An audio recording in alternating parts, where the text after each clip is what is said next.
Good afternoon. 10 years since an explosion at a fireworks factory near Uckfield that claimed the lives of 2 firemen.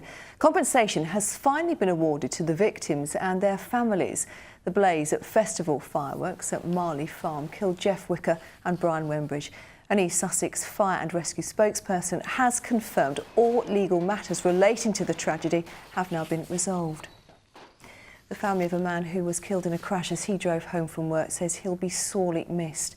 Michael Dixie's motorcycle collided with a lorry and a car on the A4074 near Ipston in Oxfordshire last week. Southern Rail is at the High Court today in an attempt to stop industrial action planned by the drivers' union ASLEF. Its members are planning strike action for 2 days next week alongside members of the RMT union. Southern's parent company claims the action will break European consumer law. Meanwhile, commuters are still facing disruption on South West trains today due to a power supply failure at a signalling centre yesterday morning. In the last few hours, trains between Weymouth and Bournemouth have started running again, but disruption is continuing on services between Waterloo and the two towns.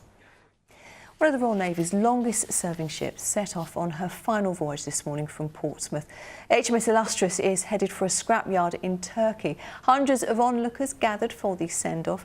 The decommissioned aircraft carrier served in conflict zones, including the Falklands, the Gulf and also Sierra Leone. It was just a great aircraft, British aircraft, unique to the Royal Navy. Did a great job for us, proved themselves in the Falklands in '82, and I think they were sadly put to bed too early.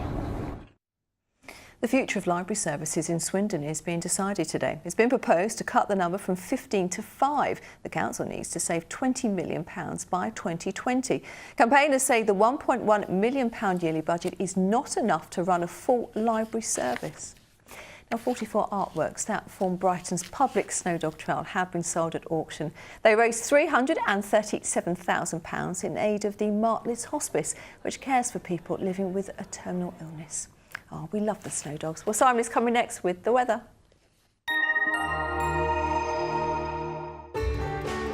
From puddles to paddling, driving through Europe. Eurotunnel the Shuttle sponsors ITV Meridian weather.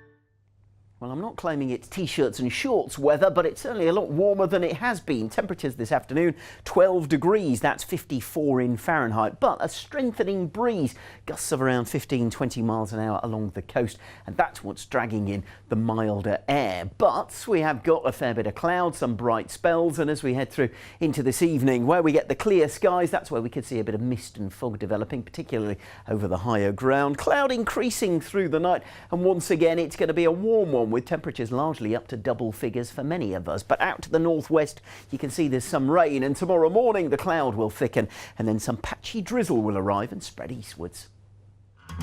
Eurotunnel the Shuttle sponsors ITV Meridian weather. Well, do tune in at 6 o'clock this evening when you'll find Fred and Sangeeta, of course, bringing you much more of the day's news. But for now, from the team at this lunchtime, do have a lovely afternoon. I'll see you very soon. Bye-bye.